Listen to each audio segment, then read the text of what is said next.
supaya kita semuanya menjadi orang bersyukur dan mati dalam keadaan husnul khatimah.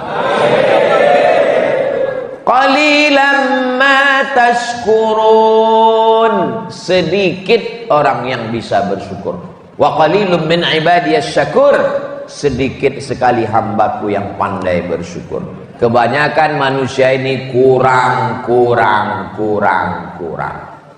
Nanti kalau sudah tamat sekolah, mudah-mudahan bisa kuliah. Setelah kuliah tidak pernah bersyukur. Kenapa? Dia ngelihat orang kerja. Nanti setelah tamat kuliah, mudah-mudahan dapat kerja. Setelah kerja dia nggak pernah bersyukur. Kenapa? Karena dia ngelihat orang yang tinggi jabatan. Nanti kalau saya sudah kerja, saya akan bersyukur. Nggak juga bersyukur. Kenapa? Dia ngelihat orang yang sudah kerja dapat uang, menikah. Nanti kalau sudah menikah bersyukur, tidak juga bersyukur. Kenapa? Dia lihat kawannya sudah nikah, punya rumah, punya mobil, punya kendaraan. Nanti kalau sudah nikah akan bersyukur. Ternyata sudah nikah tidak bersyukur. Kenapa? Karena dia lihat orang sudah punya anak, dia belum juga punya. Nanti kalau sudah punya anak akan bersyukur. Ternyata setelah punya anak tidak bersyukur. Kenapa? Karena anaknya laki-laki. Orang terus nanya, kok nggak punya anak perempuan? Bagaimana cara kita menjadi insan yang bersyukur? Pekerjaan yang menurut kita membosankan, memuakkan, menjemukan, pergi pagi pulang petang, itu adalah pekerjaan yang sangat dirindukan dan diinginkan oleh pelamar yang tidak lulus-lulus. Betul? Tapi karena kita sudah lulus, sudah kerja, dapat gaji, kita menyepelekan pekerjaan itu. Kalau mau tahu nikmatnya punya pekerjaan, coba adakan podcast wawancara dengan orang yang pernah memasukkan lamaran ke PT Komatsu, tidak diterima 10 kali ngelamar, nggak diterima. Coba tanya dia, bagaimana perasaan kamu seandainya kamu lulus jadi pegawai di PT Komatsu? Itulah yang kurindu-rindukan. Dan itulah yang diinginkan oleh calon mertuaku yang menolakku karena aku nggak lulus. Rumah yang menurut kita kecil, disepelekan orang, tidak ada indah-indahnya, itu adalah rumah yang sangat dirindukan oleh orang kontraktor. Maksudnya yang kontrak terus belum punya rumah. Istri yang menurut kamu menjemukan, membosankan, nggak ada cantik-cantiknya, itu adalah istri yang dirindukan, diinginkan oleh jomblo yang belum ketemu jodoh. Jadi kita ini mesti banyak-banyak bersyukur. Coba ambil foto-foto yang lama. Kalau masih punya gambar foto waktu masih ngelamar kerja, belum dapat kerjaan, saya sampai sekarang di laptop saya masih saya simpan satu folder surat lamaran kerja. Berapa lamarannya Ustadz? 17 lamaran.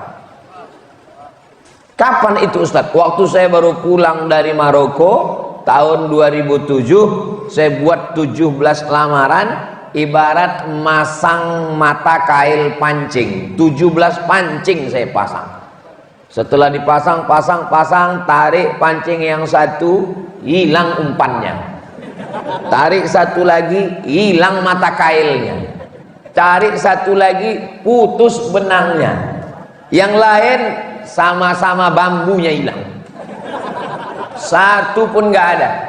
Apa gunanya folder itu saya simpan? Kalau saya lagi tidak bersyukur, kalau saya lagi bosan, folder itu saya buka, mengenang masa lalu Abdul Somad. Kau mesti banyak bersyukur. Kenapa saya menasehati diri saya sendiri? Karena tidak ada orang menasehati saya. Hari Jumat khutbah mestinya 4 kali. Jumat 1, Jumat 2, Jumat 3, Jumat 4. Saya sengaja kosongkan 1 Jumat supaya ada khatib yang menasehati saya. Abdul Somad, kamu jangan cuma menceramahi orang, mengkhutbahi orang. Maka saya mesti dengar khutbah. Saya datang ke masjid, di sop belakang, di tepi, di pinggir untuk mendengar khutbah. Apa kata pengurus masjid? Sebenarnya khotib kita pada hari ini adalah Ustadz Fulan, tapi kami melihat ada hadir Ustadz Abdul Somad. Kita minta dia menyampaikan khutbah.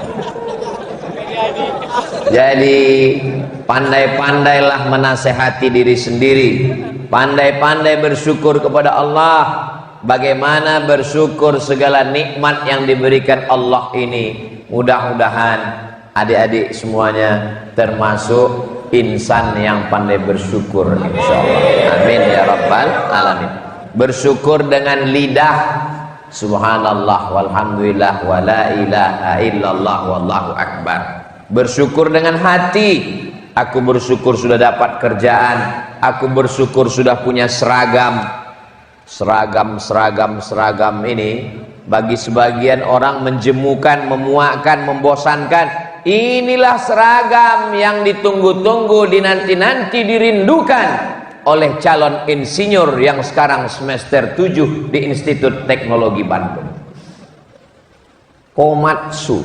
Saya baru dapat jadwal ini tadi dikasih oleh Ustaz Andri. Jadwal pertama kedatangan safari Kalimantan Timur, Kalimantan Utara, 2 provinsi ini. Ini tausiah pertama di PT Komatsu. Memang beberapa hari ini sudah ada tanda-tandanya saya akan kemari. Tandanya mana? Anak saya 2 hari ini main traktor terus. Saya heran. Tadi saya baru nyambung. Pas ngomong dengan Pak Direktur, pas lagi makan Ustaz Abdul Somad, diputarkan videonya, saya lihat. Oh, ini yang dimainkan anak saya 2 hari ini. Jadi rupanya Allah sudah kirimkan signal-signal, ada tanda-tanda, ada supaya kita punya persiapan. Jadi sebelum datang ke Komatsu, Allah kirim tanda-tanda. Adik-adik juga nanti ketika akan ada berjodoh juga gitu, ada tanda-tandanya. Ustadz, apa tandanya kalau dia itu jodoh kita? Saya dulu juga gitu nanya ke tetangga, Pak, apa tandanya kalau dia jodoh kita? Kalau dia jodohmu, tandanya hatimu bergetar. Terus saya lama menung. Kenapa? Karena setiap ketemu perempuan bergetar. Mati pun begitu juga ada tanda-tandanya. Mudah-mudahan kita bisa merenung sejenak, membaca tanda-tanda signal yang halus itu, supaya kita semuanya menjadi orang bersyukur dan mati dalam keadaan husnul khatimah. Qalilan ma tashkurun. Sedikit orang yang bisa bersyukur. Wa qalilun min ibadiyas syakur. Sedikit sekali hambaku yang pandai bersyukur. Kebanyakan manusia ini kurang. Nanti kalau sudah tamat sekolah, mudah-mudahan bisa kuliah. Setelah kuliah tidak pernah bersyukur. Kenapa? Dia ngelihat orang kerja. Nanti setelah tamat kuliah, mudah-mudahan dapat kerja. Setelah kerja dia nggak pernah bersyukur. Kenapa? Karena dia ngelihat orang yang tinggi jabatan. Nanti kalau saya sudah kerja, saya akan bersyukur. Nggak juga bersyukur. Kenapa? Dia ngelihat orang yang sudah kerja dapat uang, menikah. Nanti kalau sudah menikah bersyukur, tidak juga bersyukur. Kenapa? Dia lihat kawannya sudah nikah, punya rumah, punya mobil, punya kendaraan. Nanti kalau sudah nikah akan bersyukur. Ternyata sudah nikah tidak bersyukur. Kenapa? Karena dia lihat orang sudah punya anak, dia belum juga punya. Nanti kalau sudah punya anak akan bersyukur. Ternyata setelah punya anak tidak bersyukur. Kenapa? Karena anaknya laki-laki, orang terus nanya, kok nggak punya anak perempuan? Renungkan nikmat yang sedang ada sekarang. Mundur 5 tahun yang lalu, bagaimana rindunya kita ke PT ini, rindunya punya seragam ini, rindunya bekerja di sini. Sekarang sudah dapat, syukuri dengan lidah alhamdulillahirabbil alamin. Kita akan cinta dengan pekerjaan kita, cinta di tempat kita bekerja. Adik-adik yang sudah bekerja di PT Komatsu ini, di antara nikmatnya bukan cuma seragamnya, bukan cuma gajinya, tapi nikmat yang terbesar adalah di tempat bekerjanya tidak terhalang untuk beribadah, ada masjid. Bayangkan saudara-saudara kita yang mesti bekerja ke luar negeri, ngurus visa, bayar, sampai di tempat kerja, sholat pun tidak bisa. Assalamualaikum Ustadz Abdul Somad, tolong baca DM saya, ada pertanyaan yang sangat penting. Admin, apa pertanyaannya? Apa hukumnya sholat di WC? Ini mau ngetes Ustadz Somad atau gimana? Kamu nanya begini apa maksudnya? Mau ngetes-ngetes? Ternyata dia kerja di luar negeri, karena di dalam negeri sudah puluhan lamaran tidak diterima. Akhirnya demi sesuap nasi membahagiakan orang tua dan gak tahan telinga karena ditanya orang kampung terus, kok gak kerja? Kok nggak kerja? Sudah jual tanah, sudah jual sapi, sudah jual gelang ibu, anting, nggak juga kerja. Ada lamaran diterima, permohonan pergi ke luar negeri, sampai di luar bertemu dengan orang-orang yang punya prinsip time is money, uang adalah Tuhan. Mereka mempertuhankan uang. Bagi mereka 5 menit sholat zuhur dan asar mengambil jatah kerja, nggak boleh sholat. Supervisor pengawas saya nggak boleh sholat Ustadz. Terus kamu gimana? Saya masuk ke toilet, bisa kira-kira kalau badan saya ditekuk saya bisa ruku sujud, dan saya gelar di situ kain anduk dan saya sholat di situ. Apa hukumnya Pak Ustadz? Sebetulnya toilet tempat najis kotor, masuk ke dalam kaki kiri, Allahumma inni a'udzubika minal khubuthi wal khaba'ith. Wudhu saja pun makruh di dalam, tidak boleh menyebut nama Allah karena di dalam ada tempat buang air besar, buang air kecil. Tapi karena ini darurat tingkat tinggi, daripada enggak sholat sama sekali, maka sholatlah di situ. Ada adik-adik di sini yang sholat di toilet, masjidnya besar. Jadi yang selama ini belum juga sholat, mudah-mudahan dibukakan Allah pintu hati. Tidak ada halangan, malah didatangkan guru Syaukani, didatangkan Ustadz Abdul Somad datang kemari, dibuatkan acara tabligh akbar pengajian. Ini nikmat besar, disyukuri dengan lisan alhamdulillah wa syukru lillah wala haula wala quwata illa billah. Bersyukur dengan lisan, lidah. Bersyukur dengan hati, senantiasa mensyukuri nikmat Allah. Bersyukur dengan harta, membayar zakat. Jadi adik-adik yang punya penghasilan 1 tahunnya di atas 85 gram emas, itu sudah kena zakat 2,5%. 85 gram itu Pak Ustadz, 1 gram emas itu sekarang 1 juta berapa gitu. Yang tahu harga emas tuh di pojok kiri sana. Harga emas 1 gramnya 1 juta sekian. Tapi karena kita udah lama kenal baik, 1 juta aja lah. Jadi siapa yang punya penghasilan setahun 85 gram kali 1 juta, 85 juta, bagi 12 bulan lebih kurang 7, sekian, maka dia wajib keluar 2,5%, namanya zakat. Gaji saya cuma 5 juta Pak Ustadz. Jangan hitung cuman gaji pokok, hitung total semua. Uang lembur, uang tunjangan, uang sipak, uang sundul, uang sikut, uang tanduk, semua di total pendapatan keluarkan 2,5%. Jadi kalau 2,5% dari 1 juta itu 25.000, berarti kalau 10 juta 250.000. Jadi kalau ada tabungan 100 juta, kalau dilihat dari tatapan mata dan senyumnya yang lepas, kelihatannya di atas 100 juta ya. Makanya saya pancing-pancing di awal tadi, saya mau ngelihat ini berapa tabungannya. Pas saya pancing dikit, senyumnya lepas, di situ saya baru tahu. Soalnya di tempat lain orang yang kalau nggak punya uang tuh susah mau senyum lepas. Dipancing dikit. Tapi kalau lepas begini, ini di atas 100 juta. Jadi uang yang sudah disimpan selama 1 tahun, jumlahnya di atas 85 gram, itu dikeluarkan 2,5%. Saya ada nyimpan di bank 100 juta Pak Ustadz, hasil kerja di PT Komatsu berapa? 100 juta. Tidak berkurang selama setahun, tidak di bawah 85. Maka keluarkan zakatnya 2,5%. Kalau 100 juta berarti zakatnya 2,5 juta. Kemana dibayarkan? Ke Basnas, Badan Amil Zakat Nasional Kabupaten dan Provinsi Kalimantan Tengah. Apakah kita di sini bisa buat Basnas? Bisa. Namanya UPZ, Unit Pengumpul Zakat. Panggil bapak-bapak dari Basnas kemari, minta mereka buatkan surat izin pembukaan UPZ, Unit Pengumpul Zakat.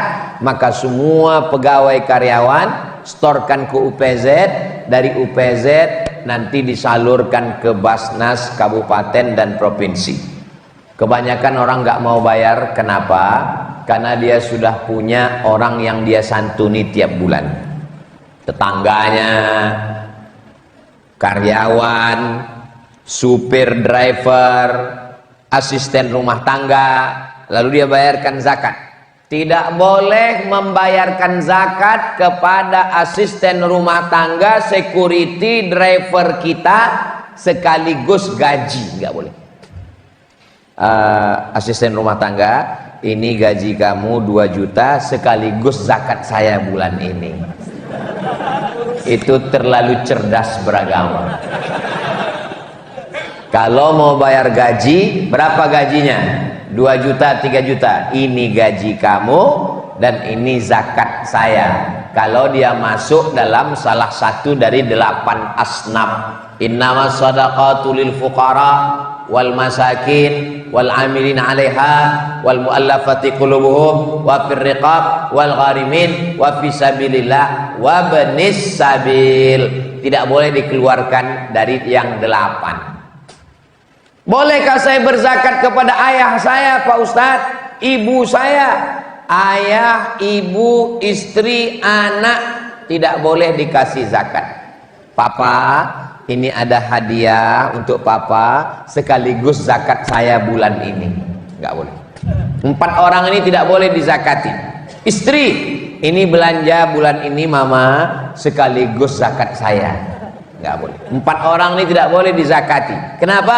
Karena mereka wajib kita beri nafkah. Itu beda gaji ibu dengan gaji bapak. Ibu punya gaji 10 juta, bapak punya gaji 10 juta. Uangnya sama. Apa bedanya? Gaji bapak di dalamnya ada nafkah istri, ada nafkah anak, ada nafkah orang tua. Sedangkan gaji perempuan bersih 10 juta, tidak berkurang sama sekali. Begitulah hebatnya perempuan. Saya berani nyampaikan ini di sini karena nggak banyak perempuan, dan mereka nggak akan membocorkan ini keluar. Karena asalnya perempuan di rumah, waqarna fi buyutikunna. Tapi bolehkah perempuan bekerja? Boleh, dengan syarat dan ketentuan berlaku. Maka istri dapat izin dari suami, lalu kemudian dia bekerja. Apa beda gaji suami sama gaji istri? Gaji suami di dalamnya ada tanggungan, gaji istri bersih. Lalu kebetulan suaminya belum bekerja, lalu kemudian ya begitulah Allah membagi dengan keadilan. Bolehkah istri berzakat ke suami? Boleh. Istri manggil suaminya, mari kemari fakir miskin.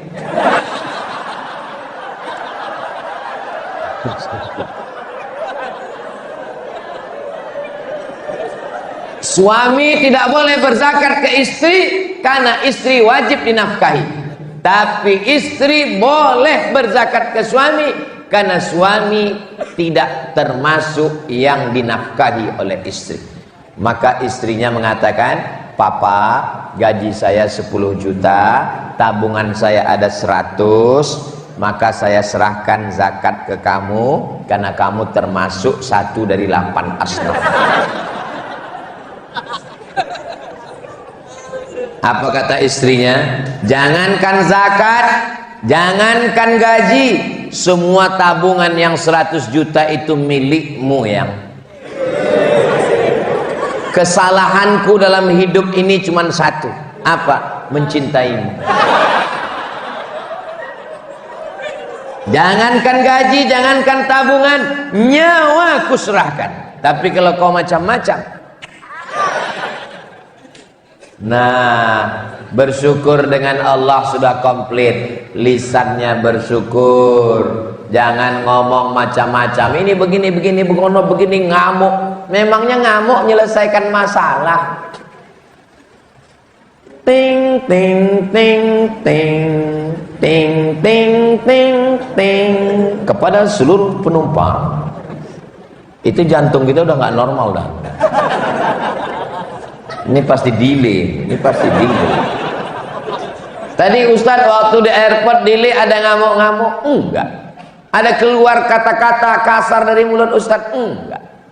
Ada keluar kebun binatang dari lisan Ustadz? Enggak. Kenapa Ustadz nggak ngamuk? Udah biasa. Malah kalau tepat waktu saya malah nanya, loh kok tepat waktu? Kok kita nggak delay ya? Ustadz jangan ngomong gitu Ustadz. Nanti kalau Ustadz diembargo sama maskapai penerbangan, Ustadz mau naik apa? Saya kan nggak nyebut maskapai penerbangannya. Menjaga kode etik jurnalistik. Marah-marah tidak menyelesaikan masalah. Ibu kerja pulang, suaminya marah-marah. Ibu jangan balas marah. Kalau dia marah, ibu marah, pecah perang dunia ketiga. Ibu nyanyi aja, abang jangan marah-marah, nanti abang cepat mati.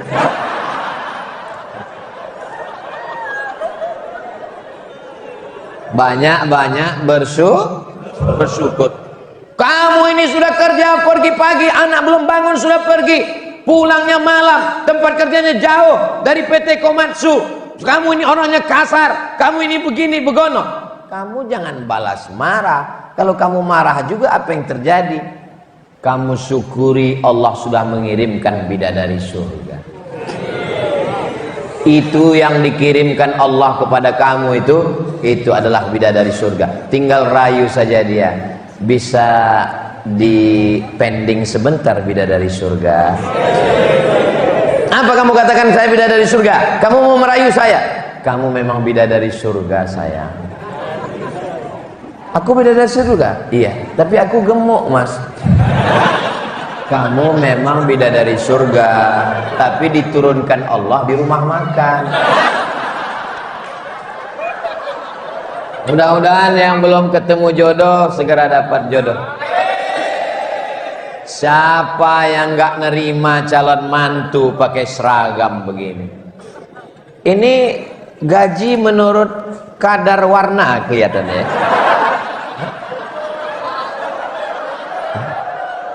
Semakin biru itu semakin banyak mungkin ya. Ini saya baru nebak aja. Demi Allah saya nggak tahu. Ini hanya husnuzon aja. Apakah banyaknya uang membuat orang bahagia? Uang tidak bisa membuat orang bahagia, tapi tanpa uang orang sulit untuk bahagia.